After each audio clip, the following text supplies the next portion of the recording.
So, ma'am, how's your relationship with VP Sara right now? Well, VP Sara, as we all know, is taking a very low profile. Umiiwas muna at nananahimik, nag-iisip-isip, nagmumuni-muni, at mabuti naman. Siyempre. Kasi di ba recently nasabi ni Presidente Marcos na parang, Alam mo, lagi namin sinasabi, may loyalista ka. Parati ko sinasabi na may loyalista ang pamilya namin kasi loyalist din ako.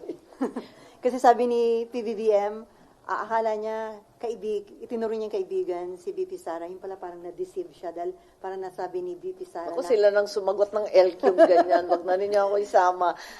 Pag may dalawa kang kaibigan na nagkakaroon ng di pagkaunawaan, hindi ka naman manggagatong ng isa para labanan yung isa. Tapos magpupugunero ka pa doon sa isa para lumubha ng lumabha at lumiyab ng lumiyab yung away nila. Pambira naman.